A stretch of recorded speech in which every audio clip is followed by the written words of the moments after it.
দুশ্চিন্তা এবং ডিপ্রেশন আমাদের জীবনেরই অবিচ্ছেদ্য অঙ্গ। যত নবী রাসূল পৃথিবীতে এসেছেন এবং আল্লাহর যত প্রিয় বান্দাগত হয়েছেন, তাদের প্রত্যেকেরই জীবনে কম বেশি দুশ্চিন্তা এসেছে।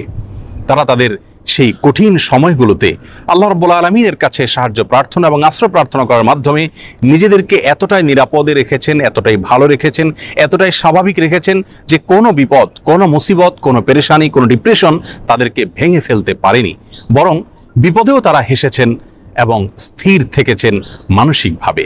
আজ আমরা সেরকম কয়েকটি আমলের কথা বলবো, যে আমলগুলোর মাধ্যমে আমাদের বিপদ আপদ এবং মুসিবত আল্লাহ রাব্বুল আলামিন দূর করবেন, লাঘব করবেন এবং বিপদ আপদেও আমাদেরকে আল্লাহ রাব্বুল আলামিন মানসিকভাবে প্রশান্ত এবং স্থির রাখবেন। আর সেই আমলগুলোর মধ্যে থেকে সর্বপ্রথম এবং প্রধান যে আমলটির কথা বলবো তা হলো যিকরুল্লাহ বা আল্লাহর জিকির। আল্লাহর জিকির এর চাইতে কার্যকর কোনো ঔষধ আর নেই ডিপ্রেশন দূর করবার জন্য। কোরআনে কারীমে আল্লাহ তাআলা বলেছেন, আলা বিযিকরিল্লাহি তাতমাইন্নুল কুলুব। আল্লাহ তাআলার জিকির এর মাধ্যমে মানুষের অন্তরসমূহ প্রশান্ত হয়ে থাকে। অতএব আল্লাহ তাআলার স্মরণ অন্তরে রাখা, মুখে আল্লাহ তাআলার কথা বলা, আল্লাহর সঙ্গে একান্তে কথা বলা, এর মাধ্যমে ডিপ্রেশন দূর করা যায় সবচেয়ে সহজে। আল্লাহর জিকির বা যিকরুল্লাহর একটা বিশেষ পদ্ধতি হলো কোরআনে কারীমের তিলাওয়াত। কোরআনে কারীমের তিলাওয়াত যদি আপনি করেন অর্থ সহকারে বুঝে, দেখবেন মানসিকভাবে আল্লাহ রাব্বুল আলামিন অলৌকিকভাবে, বিস্ময়করভাবে আপনার মধ্যে প্রশান্তি সৃষ্টি করে দিবেন। যিকরুল্লাহ বা আল্লাহর জিকিরের আরেকটি বিশেষ পদ্ধতি হলো সকাল এবং সন্ধ্যায় প্রিয় নবী সাল্লাল্লাহু আলাইহি সাল্লাম অনেকগুলো জিকির এবং দোয়া আল্লাহর কাছে নিবেদন করতেন। সেগুলো যদি আমরা নিয়মিত করতে পারি তাহলে সেক্ষেত্রে যিকরুল্লাহ এর মাধ্যমে দুশ্চিন্তা এবং ডিপ্রেশন থেকে বাঁচার উপায় আমরা খুঁজে পাবো ইনশাআল্লাহ বিইذনিল্লাহ। দ্বিতীয় যে আমলটির মাধ্যমে দুশ্চিন্তা এবং পেরেশানি থেকে আমরা মুক্তি লাভ করতে পারি তা হলো প্রিয় নবী সাল্লাল্লাহু আলাইহি সাল্লামের সারা জীবনের একটি গুরুত্বপূর্ণ আমল এবং স্পেশাল জিকির, যে জিকির তিনি আল্লাহ তাআলার কাছে নিবেদন করতেন তার কঠিন সময়, যখন দেয়ালে পিঠ থেকে যেত ঠিক সেই সময়। আর সেই জিকিরটি হলো লা ইলাহা ইল্লাল্লাহুল আযীমুল হালিম, লা ইলাহা ইল্লাল্লাহু রাব্বুল আরশিল আযীম, লা ইলাহা ইল্লাল্লাহু রাব্বুস সামাওয়াতি ওয়া রাব্বুল আরদ ওয়া রাব্বুল আরশিল কারীম। এই জিকিরের মাধ্যমে আল্লাহ রাব্বুল আলামিনের একত্ববাদের স্বীকৃতি, আল্লাহর মাহাত্ম্য বর্ণনা করার মাধ্যমে আমরা দুশ্চিন্তা এবং পেরেশানি থেকে মুক্তি লাভ করতে পারবো ইনশাআল্লাহ বিইذনিল্লাহ। তৃতীয়ত যে আমলের মাধ্যমে আমাদের বিপদ আপদ এবং কঠিনতম সময়ে আল্লাহ তাআলার আশ্রয় প্রার্থনা করতে পারি, দুশ্চিন্তা থেকে মুক্তি লাভ করতে পারি, সে দোয়াটি প্রিয় নবী সাল্লাল্লাহু আলাইহি সাল্লাম সারা জীবন নিয়মিত পাঠ করতেন। আনাস রাদিয়াল্লাহু তাআলা আনহু তার 10 বছরের সেবক ছিলেন। তিনি বলেছেন, আমি নবী আলাইহিস সালামকে দেখেছি এই দোয়া সবসময় তিনি পাঠ করতেন এবং আল্লাহ তাআলার কাছে দুশ্চিন্তা এবং পেরেশানিতে আশ্রয় প্রার্থনা করতেন।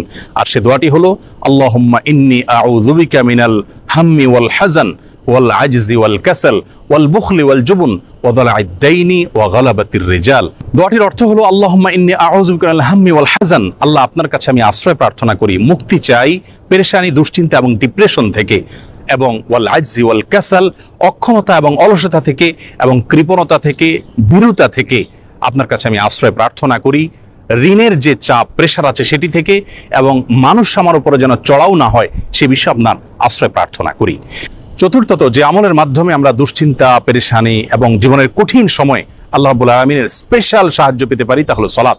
সালাত হলো আল্লাহর সঙ্গে সংযোগ স্থাপনের সবচাইতে সহজ মাধ্যম। প্রিয় নবী সাল্লাল্লাহু আলাইহি সাল্লাম বলেছেন, সহিহ মুসলিমে বর্ণিত হয়েছে, আকরাবু মা ইয়াকুনুল আবদু মির রাব্বিহি ওয়া হুয়া সাজিদ, বান্দা যখন সিজদায় চলে যায় তখন আল্লাহর সবচাইতে নিকটতম অবস্থানে সে চলে যায়, আল্লাহর সবচেয়ে কাছাকাছি যেতে পারে।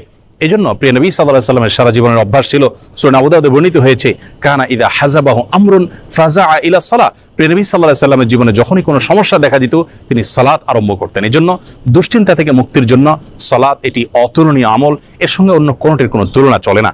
আমরা যখনই কোনো বিপদ দেখা দিবে, কোনো পেরেশানিতে আমরা ভেঙে পড়ার উপক্রম হব, তখনই সাথে সাথে ওযু করে আমরা যদি নিষিদ্ধ সময় না হয় 2 রাকাত সালাতে দাঁড়িয়ে যাব, দীর্ঘ কেরাতে, দীর্ঘ রুকুতে, দীর্ঘ সেজদায় ধীর স্থিরতার সাথে 2 রাকাত সালাত আদায় করে আল্লাহর কাছে হাত তুলে আমরা চোখের পানি ফেলে দিব।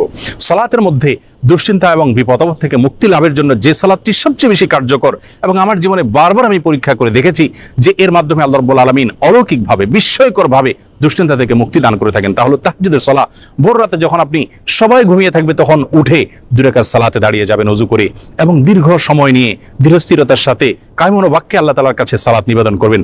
সালাতের পরে যখন দুহাত তুলে আপনি প্রার্থনা করবেন, ঝরঝর করে চোখের পানি আপনার চলে আসবে, আল্লাহর সঙ্গে একান্তে কথা বলবেন, আপনি নির্ভর ফিল করবেন, দুশ্চিন্তা থেকে মুক্তি লাভ করবেন ইনশাআল্লাহ বিইذনিল্লাহ। অতএব দুশ্চিন্তা থেকে মুক্তি লাভের জন্য এই সালাতের আমলটিকে সবচেয়ে বেশি গুরুত্বের সাথে আমাদের করার চেষ্টা করতে হবে। 5 নম্বর যে আমলটির মাধ্যমে আমরা বিপদ আপদ এবং কঠিন সময় আল্লাহ তাআলা আশ্রয় প্রার্থনা করতে পারি তা হলো ইস্তেগফার। ইস্তেগফার এমন একটি বিষয় যে কোনো বর্ণনায় বর্ণিত হয়েছে, নবী আলাইহিস সালাম বলেছেন, মান লাজিমাল ইস্তেগফার, যে ব্যক্তি ইস্তেগফারকে নিজের জন্য অবধারিত করে নেয়, অপরিহার্য করে নেয়, নিয়মিত ইস্তেগফার করতেই থাকে, আল্লাহ রাব্বুল আলামিন তার সমস্ত পেরেশানি থেকে মুক্তির পথ তার জন্য সহজ করে দেন এবং বের করে দেন। এবং কোরআন কারীমে আল্লাহ তাআলা বলেছেন, ওয়া মা কানা আল্লাহু মুআযযিবাহুম ওয়া হুম ইস্তাগফিরুন, যেই মানুষেরা ইস্তেগফারের মধ্যে রত থাকে আল্লাহর আযাব তাদের প্রতি আসে না। এজন্য দুশ্চিন্তা, বিপদ আপদ, পেরেশানি, টেনশন, যে কোনো কঠিন সময়ে আমরা বেশি থেকে বেশি ইস্তেগফার করব। এটিও আমার ব্যক্তিগত জীবনে বারবার আমি আমল করে দেখেছি যে কঠিনতম সময়ে আল্লাহ তাআলা অলৌকিকভাবে সাহায্য করেন। 6 নম্বর আমল হলো নবী করিম সাল্লাল্লাহু আলাইহি ওয়াসাল্লামের প্রতি দুরূদ প্রেরণ করা। দুরূদের আমলটির মাধ্যমে আল্লাহ রাব্বুল আলামিন মানুষের অন্তরকে প্রশান্ত করে থাকেন, স্থির করে থাকেন, অন্তরে পেরেশানি দূর করে থাকেন, বিপদ আপদ এবং মুসিবত থেকে আল্লাহ তাআলা মুক্তি দান করে থাকেন। 7 নম্বর এবং সর্বশেষ যে আমলটি কথা বলবো তা হলো সাদাকা, দান সাদকা। সাধ্য অনুযায়ী আমরা যতটুকু করবো এর মাধ্যমে আল্লাহ তাআলা আমাদেরকে বিপদ আপদ এবং কঠিন সময়ে সাহায্য করবেন, মুক্তি নসিব করবেন। সর্বশেষ যে কথাটি বলতে চাই প্রিয় দর্শক, বিপদ আপদ এবং মুসিবত আল্লাহ তাআলা কখনো কখনো বান্দাকে দিয়ে থাকেন বান্দার কল্যাণে, যার বিনিময়ে আল্লাহ রাব্বুল আলামিন জান্নাত দিবেন। দুনিয়াতে যদি সারা জীবন আমরা কষ্ট করি, বিপদে থাকি, মুসিবতে থাকি, আর এর বিপরীতে যদি চিরকালের জন্য, অনন্ত অসীম কালের জন্য জান্নাত আমার হয়ে যায়, তাহলে এটা কিন্তু আমার লাভজনক বিনিয়োগ হলো, এটি আমার জন্য কোনো লস বা ক্ষতিকর কোনো কিছু নয়। এজন্য দুশ্চিন্তা বা পেরেশানি যদি কোনো কারণে দূর না হয়, নিশ্চিতভাবে একজন ঈমানদার মনে রাখবেন যে তার মাধ্যমে আল্লাহ রাব্বুল আলামিন তাকে মহা কল্যাণের পথে নিয়ে যাচ্ছেন। আল্লাহ রাব্বুল আলামিন কঠিন সময়গুলোতে আম্বিয়া আলাইহিমুস সালাতু ওয়াস সালামের মতো সবরে জামিল বা উত্তমভাবে সবর তথা ধৈর্য ধারণ করার তৌফিক নসিব করুন। সকল বিপদ আপদ, সকল দুশ্চিন্তা এবং পেরেশানি থেকে আমাদের সকলকে মুক্তি নসিব করুন। আসসালামু আলাইকুম ওয়া রাহমাতুল্লাহি ওয়া বারাকাতুহু।